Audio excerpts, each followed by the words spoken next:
Good morning, ladies and gentlemen. I'm Dave Deptula, Dean of the Mitchell Institute for Aerospace Studies, and welcome to today's Aerospace Nation. Now, there's no question that America's security is tied fundamentally to the Pacific. China, Russia, and North Korea all present dangerous challenges to the stability and security of the region. We've witnessed increased cooperation between these states, plus a rise in their aggressive behavior. It's fundamental to America's security to deter aggression from these states, which comes down to being able to decisively fight and win if necessary. And that demands the right mix of air power capabilities and requisite capacity. Now, the person responsible for achieving and maintaining this air power deterrent in the Indo-Pacific is General Kevin Schneider, Commander of Pacific Air Forces and Air Component Commander, U.S. Indo-Pacific Command. So, General Schneider, welcome back to Aerospace Nation. It's great to have you here. And with that, let me hand it over to you for a couple of introductory remarks before we jump into our conversation. General Deptula, thank you very much for the invitation and the opportunity to do this in person. I think the last time I was able to do this was December, and that was virtually. So thank you for your patience and working with my schedule. Your opening remarks, I think, capture it really well, and I'll maybe just put a little finer detail on it, but it won't necessarily cover the depth of the challenges. But for North Korea, for Russia and China, so we have three actors on the world stage, that are, continuing to do things to destabilize or to change the status quo, and and each of those are unique, but they are also interconnected at the same time, as you point out. We can never take our eyes off of North Korea. It is a growing ballistic missile capability. It is a nuclear power, and their growing relationship with the Russians is cause for concern, as there is a reciprocal trade of information and capability that comes back. Russia continues to power project more and more into the Indo-Pacific. Most of the audience will recognize that, within the organization of the Department of Defense, Russia sits in European Command's area of responsibility, but the Russians do power project under the sea, on the sea, and in the air more and more into the Indo-Pacific, and we see that on a somewhat regular basis. But by and large, it's China that occupies the main focus of our attention. Not only is it the growing size and capability of the People's Liberation Army, but it's the aggressive behaviors that go along with that, and that plays out in the West Philippine Sea against the Philippines on an almost daily basis, as well as against in and around Taiwan with the multi-domain pressure activities that take place with regularity. So as I lay all this out, I'll come back to a comment I think I made in December. There's certainly a lot of challenges to peace and stability, but that peace and stability has been maintained, and I give credit to three asymmetric advantages that we enjoy. One is our people and our ability to push decision making, to push ingenuity, and to push decision making down to lower levels within our ranks for officers and enlisted, and to be able to solve problems and to tackle issues at the point of need. And we train and we develop and we resource our folks to do it. Second asymmetric advantage is the strength of our joint force. As the United States, we have been fighting as a joint force for decades. We know how to do this together as a team. And the third is the growing network of allies and partners. And as we look around the region and the world, many are seeing with very clear eyes the threats that are being posed by North Korea, Russia, and China, and we are working together to a greater capacity with allies and partners each day. But thank you again for the opportunity to be here. No, great, and thanks very much for that overview. So let's kind of jump right in. You recently published an op-ed about the evolving security environment in the Indo-Pacific that you just kind of highlighted. What are your main takeaways to remind our audience of your article? And by the way, kudos on writing that. We don't have enough leaders that actually write, that's great. So. Thank you. I do appreciate the feedback. I do not. it is a small group of people that compliment me on my writing, so and my math skills. But just a kind of a quick recap. By and large, the Indo-Pacific is critical to peace and stability, not just for the nations that have borders on the Indo-Pacific, not just for the region, but for the world. And going back to just the elements of national power, one of those is the economic element of power, and what the amount of trade and what the stability of the Indo-Pacific does that rises the standard of living and allows nations around the world to better themselves. We're about ready to celebrate, the end of, the signing of the document of surrender in Tokyo Harbor. When you look at where the world was 80 years ago to where it is today, the peace and stability of the Indo-Pacific has enabled prosperity, and that prosperity has enabled nations to rise from the ashes of that conflict. And that peace and stability has largely been underwritten by the presence of the United States military and that of our partners and allies with like-minded intent to enable that peace, stability, and prosperity. Very good. Now, one of the other elements that you highlighted in your op-ed was the need to evolve the way that we exercise in the Pacific. And we were just chatting before we came on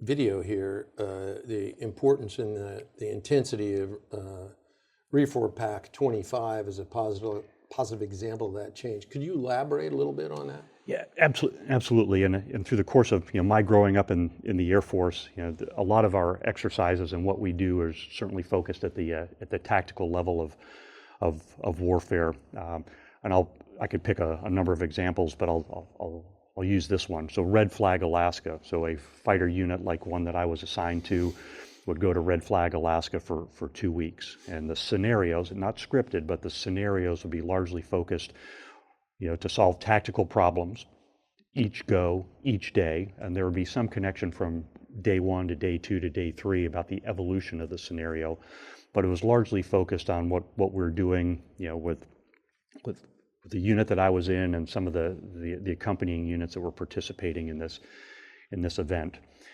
Where Refor-Pac, or Resolute Force Pacific, took us was to an operational level. And instead of a 2-week exercise that again is fairly set scenario, there was a lot more free flow in this. And over the course of a month, and when you look at both the getting into it and the getting out of it, it was probably 6 weeks worth of execution to go, how would we sustain an operational campaign over time? Right. Far more unscripted, far more go with the flow, being able to deal with the challenges, and really to take a look at a lot of logistics and sustainment. What are those critical enablers that allow us to succeed over time and over duration through the course of a campaign? So that was perhaps my biggest takeaway from Resolute Force Pacific or Refor-Pac, was to be able to go from a tactical to an operational level of thinking and execution. How did Airmen and Guardians work together during the exercise? Really well is the short answer, but it goes all the way back to our planning. And so the planning for Refor-Pac started almost 18, 20 months prior to the execution. So being able to sit down both at the headquarters Air Force level, but certainly at PAC-AF, and then Space 4 Indo-Pac, the other component, the space component in Indo-PACOM, to go, hey, what are we going to do? What are our objectives? How are we going to command and control? What does the battle rhythm look like? What are the objectives that we're getting after? So it wasn't thrown together and it just didn't come together in the last couple of weeks prior to exercise, but we spent months thinking about how we were going to get after that.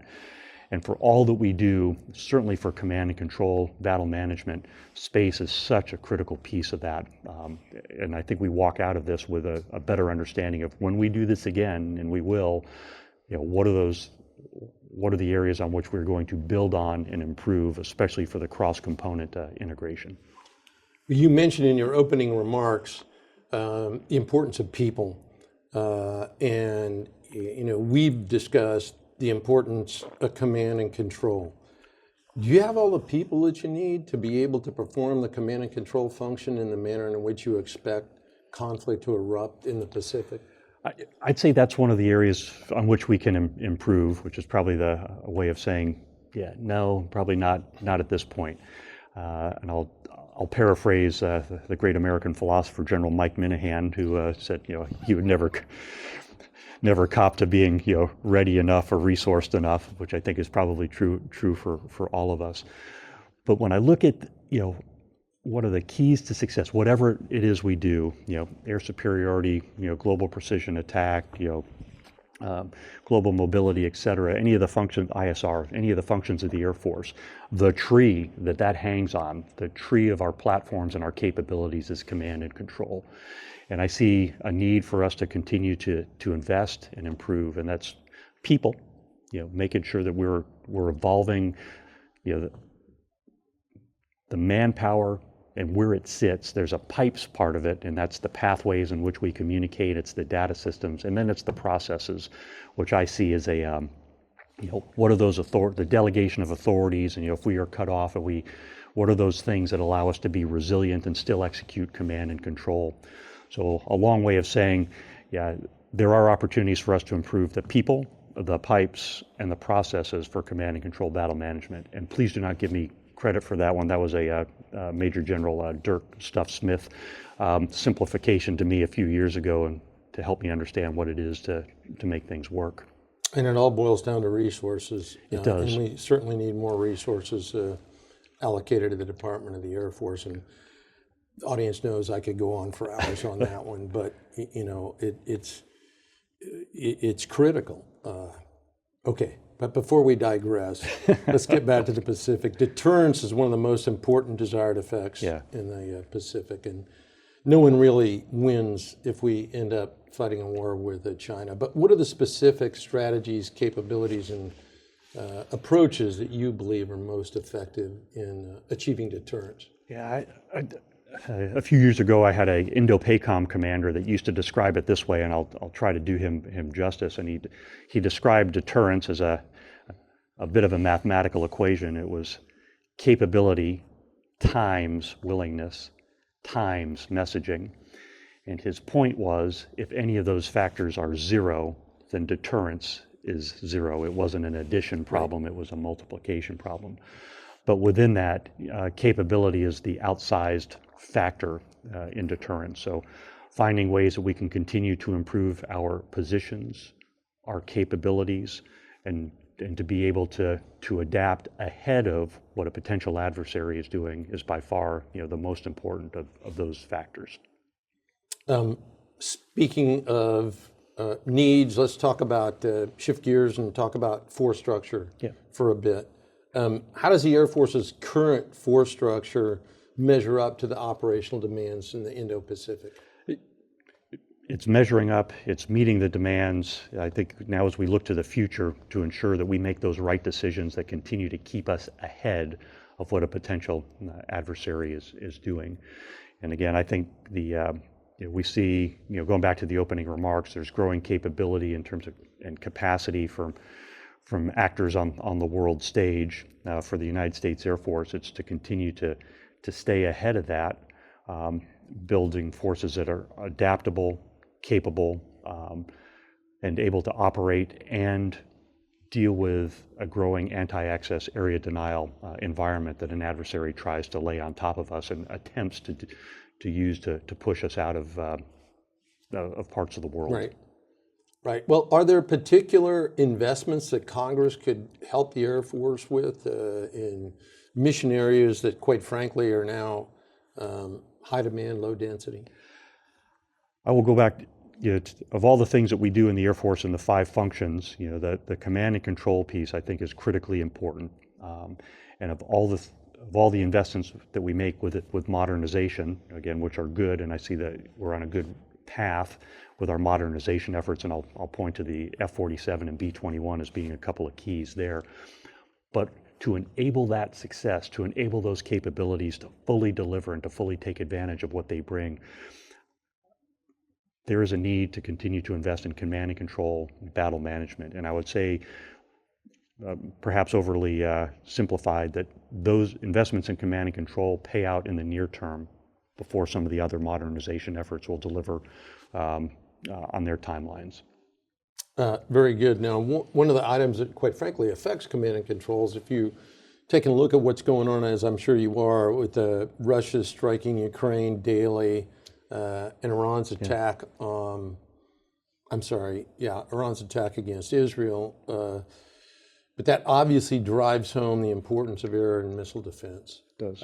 What lessons are you drawing from those examples and applying them to the Indo-Pacific? Yeah, I would say there's a couple of things that we've paid attention to, and you have examples of attacks on air bases that were maybe lower or moderate intensity, but drawn out over long periods of time. And there's also examples of high intensity, shorter duration attacks. And in those cases, you see air forces being able to survive and generate air power quickly, in spite of the attacks. And I think there's a couple of takeaways for us and things that we continue to take a look at. One is detection and sensing. Our ability to recognize that our attacks are inbound, or even before they're inbound, how an enemy or a potential enemy is starting to posture their forces. Right. So indication and warning, and those capabilities that give us indication and warning to posture. Our ability to flush, our ability to get aircraft into the air quickly, to put fuel in aircraft, to put munitions on aircraft, is an outcome of that. Our ability to repair runways and what it is that we need for rapid airfield damage repair capability, whether it's pre-staging equipment or new and innovative ways of putting fixes in and taking holes and turning them into usable surfaces again. And even stuff, the hardening of bases is probably an obvious one, but even things like dispersal. In spite of these attacks that we're seeing in other parts of the world, that there is micro dispersal or small scale dispersals that are able to take place that allow forces to be protected, moved around, and to avoid or minimize the damage of attacks and be able to generate back again. The other piece that we're taking a look at, and this probably goes beyond the scope of the question, is recognizing those capabilities that the Joint Force brings as well. And so we have a really close relationship with USARPAC, the U.S. Army component in the Indo-Pacific, and knowing for all the capabilities that they bring for base defense, for Patriots, things like that, how can we work together, and recognizing that in terms of the real estate in the Indo-Pacific, for the forces that generate power from the land, we're probably going to go to same or similar areas. So we lay all our cards on the table to go, here's what we're bringing, what do you have, and figure out ways that we can buy down the risk, team, and work together, whether it's for base defense, logistics and sustainment, or other capabilities to give us that synergistic effect of what it is that we're both bringing to the fight. Yeah, and also throw in there our partners in the Navy. Maybe some of those Absolutely. Aegis-capable ships' best utility might be stationed off the coast of Island XYZ to provide integrated air and missile defense. Yeah, excellent point. And when this dialogue first started, it was an Air Force Army dialogue in the Indo-Pacific, and it had a different name. And then we quickly realized that, hey, it is a joint fight, it is a joint team, and everybody brings capability. So the last iteration of this event, which is the Cross-Component Integration Forum, CCIF, we had representatives from all the components in Indo-PACOM and a few other commands as well. And again, we're still at the stage to go, what capability does the Navy have, the Marine Corps, as well as the Army? The Space Force certainly brings a lot of it with their detection, sensing, and their ability to connect networks to allow us to communicate. I'm having a bit of PACOM flashback here. When Admiral Roughhead was PAC fleet, I, on a particular exercise, tried to talk him into giving the JFAC take-on of a couple of the Aegis cruisers for air-based defense, but that's another story. He was very joint-minded, by the way, and believed that the J in JFAC actually stood for joint, not just Air Force. So What I'll say is that those relationships with the components continue to get stronger, and Great. under the myriad of hats that I wear, that one of them is the Theater Area Air Defense Commander. To that extent, while I have the authorities for the operational command and decisions, the capabilities that are provided to me as the theater ADC come from all services. Yeah. And I have a great working relationship with Admiral Steve Kaler from PAC Fleet, and we have these conversations about Aegis BMD ships and the authorities given to me as the theater ADC all the time. My deputy ADC is an Army one-star Right. who comes from the 94th AAMDC, and that relationship has been built over time in other theaters, certainly in CENTCOM as well. The Marines have a piece of this in terms of what they bring and the capabilities that they bring. And we have some operational examples, real world, that we have exercised recently that shows that growing teamwork and our ability to work together. Yeah. Well, while we stay on the subject just a little bit, because there's so many people that are focused on the Ukraine-Russia example. Yeah. And what I like to remind folks is that in 3+ years of war now, to include the Russians using hypersonic missiles, there's no Ukrainian airbase that's been shut down. Mm-hmm. Okay, so folks can operate while under attack. And they've used a lot of the techniques that you talked about in terms of dispersal and moving from one place or another. But one of the areas that it clearly is eliciting a lot of attention is small UAV attacks and defense. Could you share a couple of your thoughts in that regard? I will. And the Indo-Pacific is a massive region, 100 million square miles in terms of that area of responsibility. And I am not discounting the threat of small UASs. I will have to give you the kind of, it depends on where you are in the area or the region. When you look at cruise missiles, ballistic missiles, all the other capabilities that an adversary could bring, as well as the small UASs. When I look at Korea and the challenges that are faced by General Iverson and the team, and certainly General Brunson as the USFK commander, I think there's probably a greater likelihood or potential for small UAS attacks, and certainly the North Koreans are pursuing that, and that's one of the concerns about that growing relationship with Russia. So we do have to pay attention for it. In other parts of the region, which is large and vast and expansive, it becomes a matter of priorities. Do I think the ballistic missile threat is greater than a small UAS threat? And I would say yes, in other parts of the region. All of this to say is the services, the Air Force being one of them, pursues base defense capabilities. I want to make sure that we just recognize that yes, there are lessons to be learned from other conflicts, but geography in the Pacific is the geography in the Pacific, and we have to temper those lessons with the realities of what it is that we're dealing with. Yeah, I think that's very well said. And recently, as a matter of fact, just over the last weekend, I think, last 10 days, there have been some great examples of using electromagnetic spectrum, microwave operations, just shutting down small UAS. So that's encouraging as well. Of course, it's always a cat and mouse game of offense, defense. How about status of ACE in the Pacific? What is the latest and greatest on that? Yeah, so for agile combat employment, I've been impressed with the teams, and that's the numbered air forces, the wings, all the way down to the individual unit level, but the team's collective ability to figure out how to make ACE real, how to make it successful.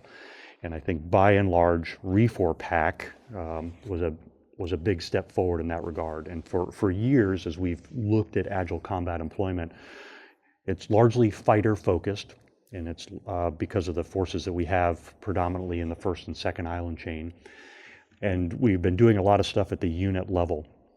And again, I think the tactics, techniques, and procedures that the units were doing with their fighter forces have yielded results. But what RE4PAC did, and what I really wanted us to focus on, was to do it at scope and scale, and then to tie the logistics and sustainment piece into this as well, and specifically the command and control of log and sustainment. How do we sustain this, not just for a week, not for 2 weeks, but for a month? How do we get all of our kit in? How do we know what kit to bring in the first place? And then how do we be adaptive, predictive and adaptive to figure out, hey, what do we think, which widget's gonna break 2 days from now, and be able to pre-stage that? Or how to think through, hey, airplanes are coming back from a mission, they're calling in their codes, and we know we've got a couple of aircraft that need maintenance.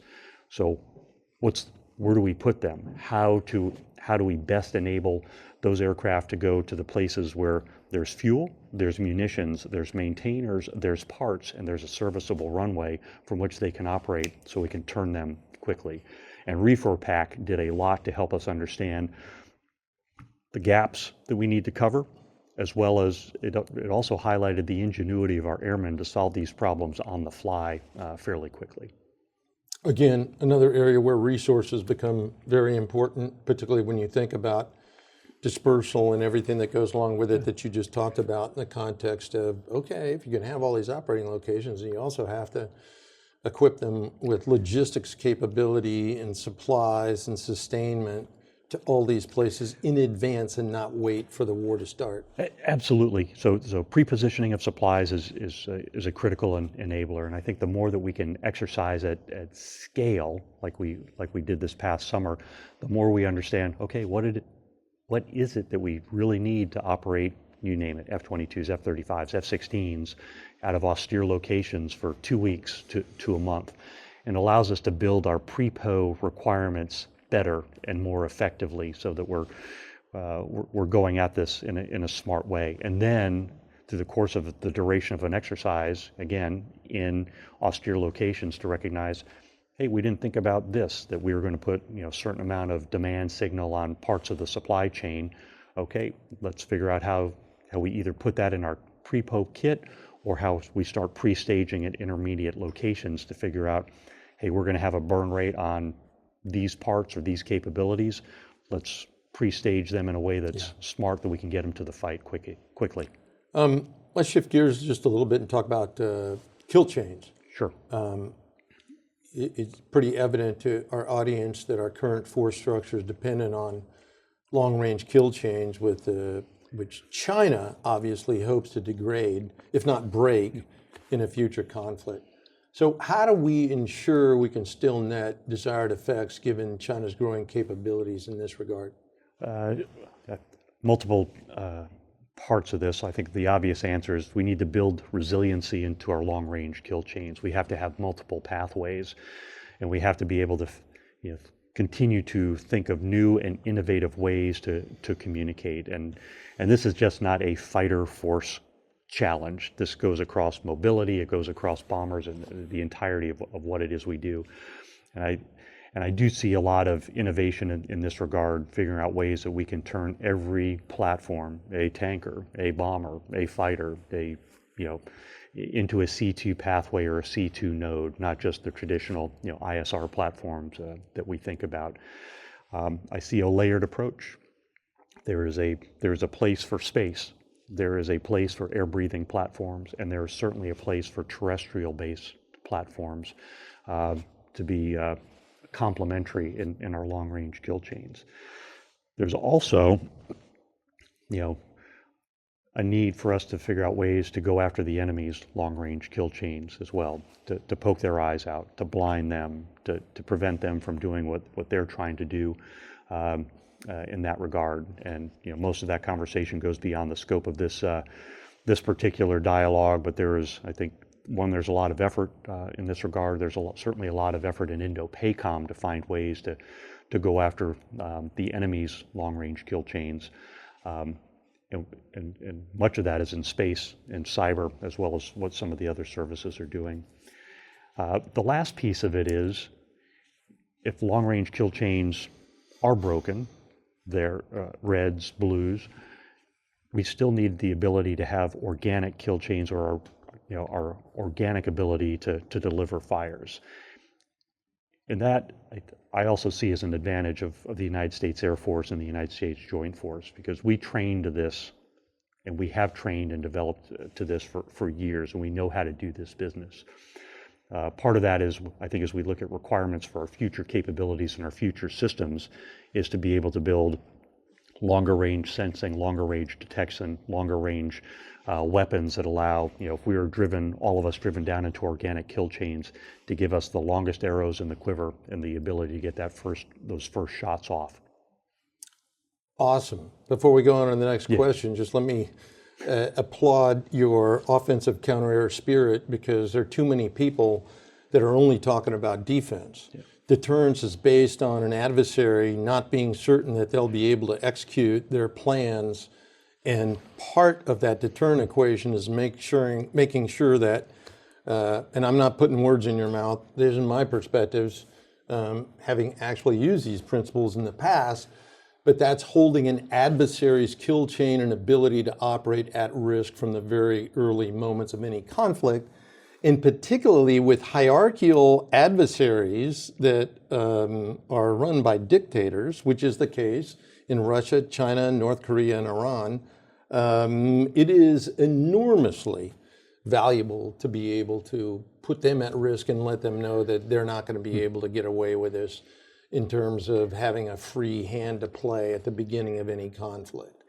Yeah. Personal perspective, but I have a lot of strong feelings on that regard. And it's been proven in our last major regional conflict that worked out very well in our advantage, because we use that offensive counter-air campaign approach. Yeah.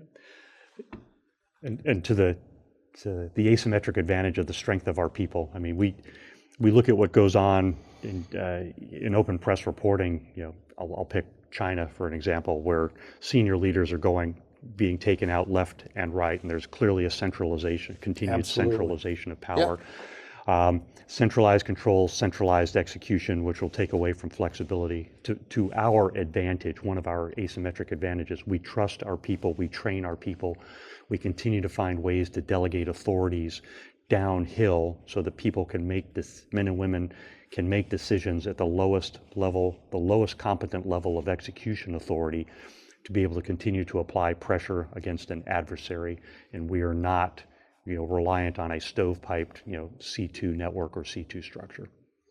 With respect to people, and this is one of the areas that is not a surprise to anybody, but what are your thoughts on the decline in Air Force readiness over the last several decades, and how do we get out of this decline? Well, a couple things here, and I'd say, I'm impressed with how commanders continue to get after readiness challenges. And again, there's ways that we can be smarter, more efficient, and more effective with the resources that we do have. An area of concern, though, as we deal with aging fleets, or fleets that get a little bit older each day, is weapon system sustainment. And having seen or just watched this over the course of my career, I do think that we must continue to keep an eye on how we fund and resource those WSS, or weapon system sustainment accounts, to ensure that we are, our airplanes are still incredibly capable. There are, smaller scale modernization efforts and upgrades that take place within those weapon systems, F-16s, F-35s, F-22s, et cetera, that continue to keep them on the leading edge and keep them, ahead of what an adversary can bring. But we've got to continue to make tough decisions, and the Air Force is doing this, about funding the sustainment accounts to make sure that we're keeping aircraft availability and those sortie rates up. One, so we can continue to train our pilots, and the flying hour program is a piece of that, and then just making sure that we are able to generate air power consistently over the course of a crisis, a conflict, a contingency, whatever it is. Yeah, no, that's very good. Thank you.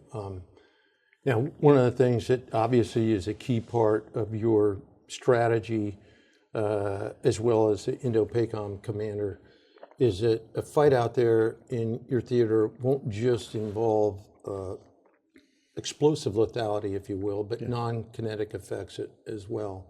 So how's PACAF looking at preserving your dominance across the electromagnetic spectrum? I'd say the short answer to that is teamwork, and recognize that there are capabilities across the joint force that come to bear.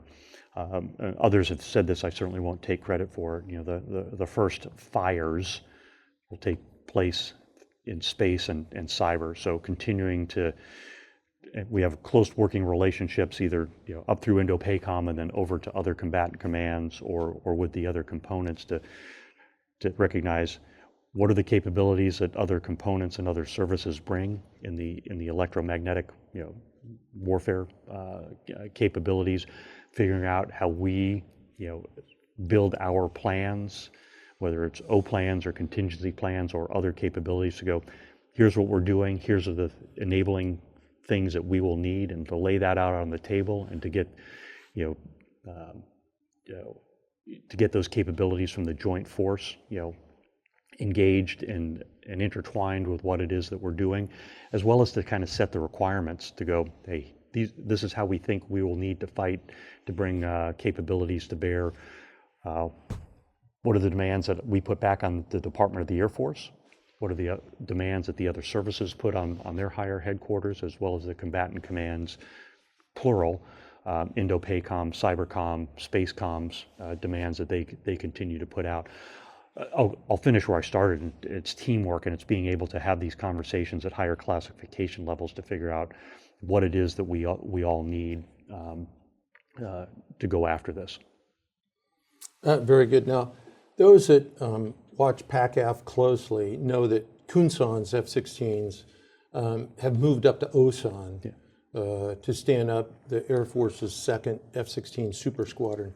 Could you talk a little bit and explain to the audience just what that's all about? Sure. And Kunsan has a special place in my heart. I was a squadron commander there, and I certainly cherish the camaraderie, the teamwork, and the experiences that had on me personally and professionally.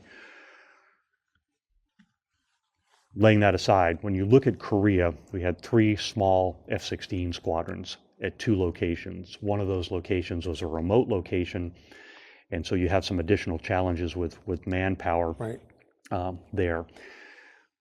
And as you look at that fleet of F-16s, which again gets a little bit older each day, still very capable, but a little bit older, we'd started to take a look at ways that we could buy down some of the risk with aircraft availability and some of the, as well as some of the low experience challenges that come along with 1-year assignments on the Korean Peninsula. So instead of 3 small F-16 squadrons, we're executing a test, and this is the second phase of the test to go, instead of 3 small, let's go 2 larger F-16 squadrons, husband resources in one location, and now you can take advantage of the physical parts and just having everything at one location. You can take advantage of the tour lengths afforded at Osan, which are a little bit longer, so you can build your own experience with the new kids, of which I was one. Instead of having people for 12 months, now you can have people for 2 to 3 years, and you can build your own experience both on ops and maintenance. And now we're watching to see what, and again, because it's a test and we're just in the second phase, to see what that does to build aircraft availability, to build additional sorties, to build experience for the pilots and experience for the maintainers. So I do see a lot of goodness in all of this. And then results to be determined, but it's really a way to take advantage, and going back to the larger fighter squadrons, which was the way that I grew up, and being able to take advantage of the efficiencies of scale, both for human potential as well as aircraft. Yeah, it makes a lot of sense, quite frankly. Oh, you said TBD. Yeah. With results, but are you getting any indications early on that it's a move in the right direction? We are, and I think the TBD piece is watching the human capital being able to develop over time. Is going to take a little bit of time. So, my squadron command experience at Kunsan was we had 18 aircraft in the squadron, and I remember we had 13 first lieutenants, which oh yeah, And so you just Leadership challenge. yes, which was good. And I was also a lieutenant at Osan back in the early 19s, so I was a leadership challenge in that regard. But now, instead of having somebody just for a year that you're just going to churn through mission qualification training and then boom, They're going. yeah, now you're to be able to hold them for 2 years or even longer. Now you're going to have flight leads. Now you're going to be able to build experience, and now you're going to be able to take care of your own unit instead of just being a little bit of a B course Right. plus, which Right. was And there used to be an old saying, I'm sure it was around when you were there too, that, we really haven't been on the Korea Peninsula for 80 years. We've been there 1 year at a time, 80 times. And so the move that you're talking about kind of lets folks get beyond that. Yeah, and I assume that's also going to play out on maintenance. And I remember talking to as a squadron commander, talking to the production super or the senior enlisted on the AMU side, many of whom who had not been in the F-16 or had come from other aircraft, and being able to harvest that human capital and that talent over time. So I think that's the TBD part of it.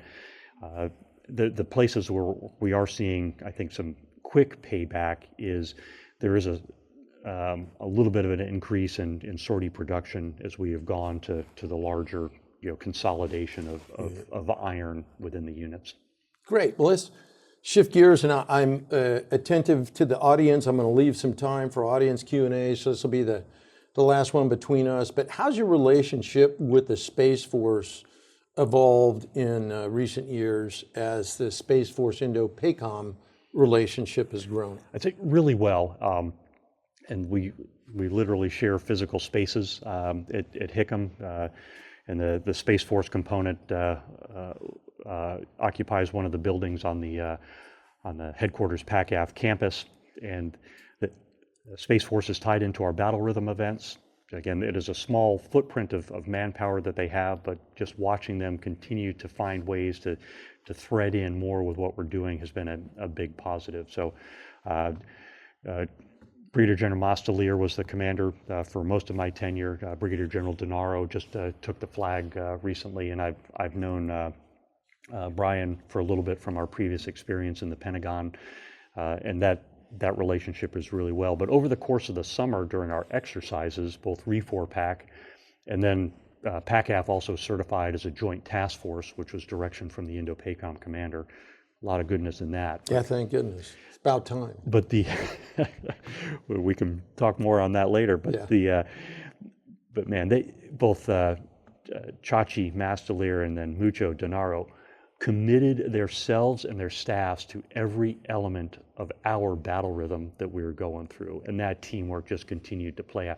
And it's been an education, I'd say, for our staff and our team as well, to understand what Space Force brings and all the critical aspects that enable our ability to do our job. So again, it has been positive, and there's certainly a lot of room that we can continue to grow. Awesome. Look, real quick, before we Please. turn to the audience, any final points I didn't hit on that you'd like to make?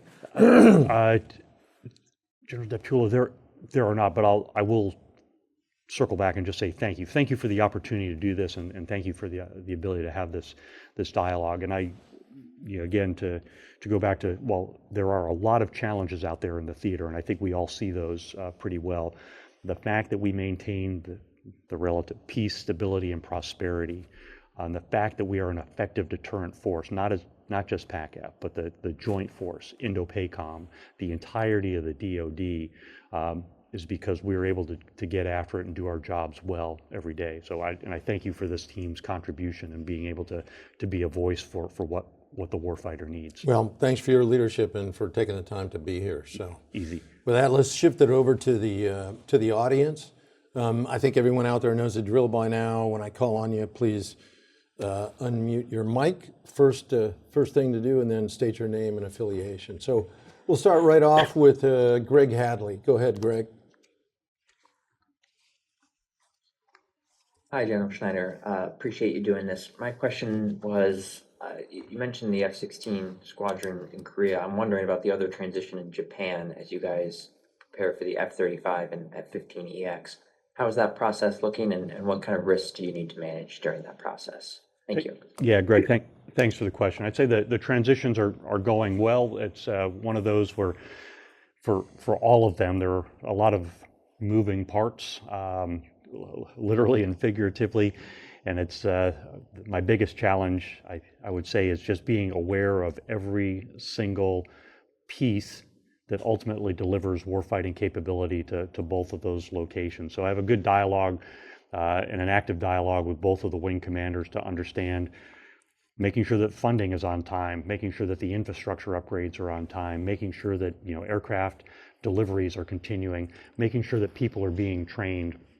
So all that is being handled, I believe, really, really well, and it's just one of those that we will continue to flight follow all of these to success as they both continue to deliver F-15EXs as well as F-35s in both locations. Okay, Mike Rogers, over to you.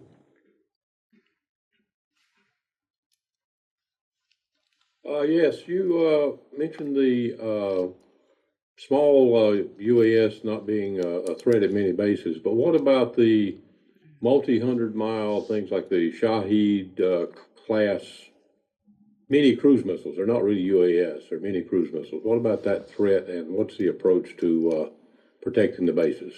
Yeah, great question. And again, just to clarify, small UAS, there's a lot of it depends based on the geography and where we are in the Indo-Pacific. So yeah, small UASs are more of a challenge in some locations than the others, but the longer range UASs are a challenge. We have looked at this as well, and you mentioned the Shahed 136. And we have had a operational example recently where we did a fair amount of thinking, planning, and execution to deal with it.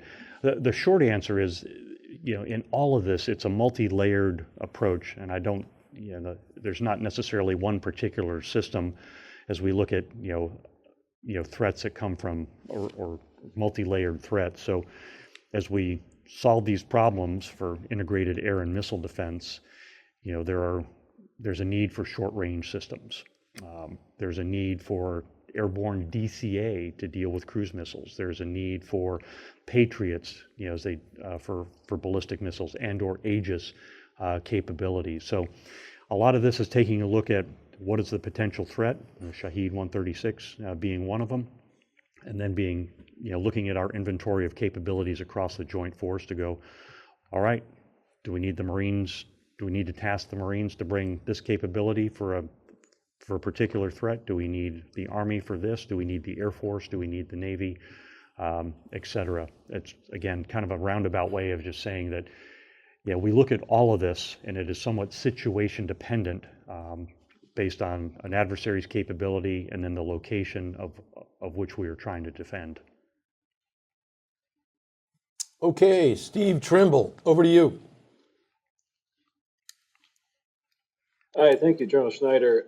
Tomorrow, as you, I'm sure, are aware, the Chinese will be doing the Victory Day Parade in Beijing. And I'm just curious, just from as someone who's looking at future air war, what you draw from this. I'm sure, the HQ-29 and the new CCAs are no surprise to anybody in the U.S. military, but what do you take from the message that they're trying to send, and how do you respond to it? Yeah, in fact, the team and I are having a little bit of a conversation on this on the way over. Yeah, interesting to see as nations like China and North Korea and Russia and others do these kind of events. There's certainly a big focus on messaging. It's going back to the deterrence equation that I steal from a former Indo-Pacific Command boss. Messaging is certainly a factor there. But I think the takeaway for this is we are not deterred. We will continue to stay ahead of the challenges. We will continue to find ways to advance our capabilities and to deal with potential adversary systems as they are developed and fielded. And I maintain a high degree of optimism that we have been successful in doing that, and we will continue to be successful in finding ways to mitigate threats by others as they are developed, and advancing our own capabilities to be able to break down doors, to get into anti-access area denial areas, and to be able to operate, in weapons engagement zones, something that we have done as a nation since day one. Thanks, Steve. Let's take one from the chat room, and here's one from someone you'll recognize, Brigadier General retired Max Stitzer. Yeah. And Max asks, how will the recent announced elimination of JCIDs impact PACAF and Indo-PACOM, and what's the way forward after that decision? Max, great to hear from you. Hope is all is well, and hope you've been able to get the therapy you need after dealing with me for a couple of years.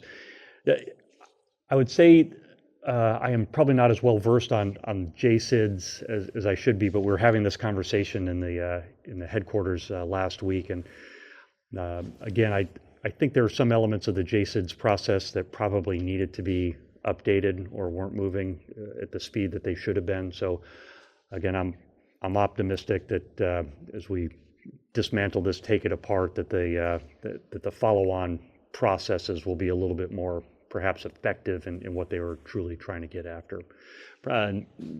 Maybe not a satisfying answer per se, but the decision was made with willful intent and an understanding that there are ways to do things a little bit better, and I'm confident that we will do things better. Okay, here's one from, and I hope I get the name right, Joseph Trivavek, Deputy Editor of the War Zone. You talked about the importance of ACE, and in doing so, in scope and scale, including in the context of the recent REFOR-PAC 2025 exercise.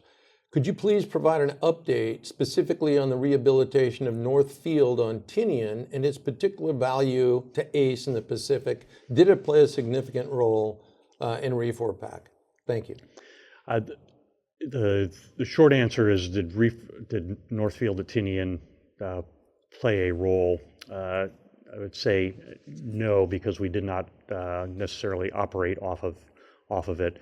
It does play a role in showing that places and not bases are important, and we continue to go after airfields, landing strips, and other capabilities around the region to either to get access to them through access basing and overflight, or to rehabilitate them through troop labor like we're doing in that particular location. So I'd say the message to take away from this is, we are improving our positions, and we are improving the places from which we operate every day, and Northfield at Tinian just being one of those as we continue to evolve and expand that into the future.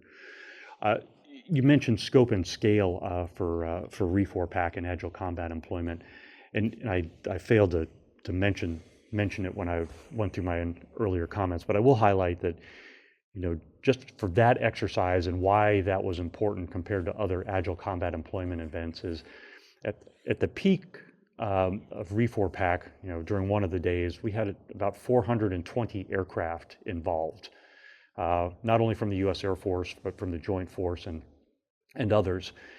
And about 300 of those were west of the international date line. And again, we're flying thousands of sorties over the course of the exercise and operating in an airspace or spaces that probably run 5,000 miles from north to south and 6,000 miles from east to west. We can do it.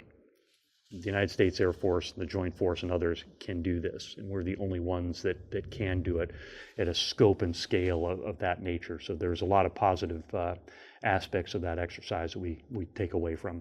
And again, I answered a question that you didn't specifically pose, but just wanted to circle back on something I forgot to say earlier. Here's a good one from Stephen Schinkel. General Schneider, how concerned are you about the correlation of forces in the region and the impact on deterring the People's Republic of China, and what capabilities, including capacity, would you recommend the Air Force pursue to ensure you can accomplish your mission? Boy, Steve, there's a lot to that. And I'll say, well, a couple of things. One is for the U.S. Air Force, and I think we look at the capabilities of what every element of the joint force brings. There's clear recognition in Indo-PACOM what the U.S. Air Force delivers. And it's our ability to deliver mass effects at the time and place of the Indo-PACOM commander's choosing. And air power has a reach and a flexibility that we all know. So we keep the main thing. Each of the other services and components bring unique, exquisite capability in their own right.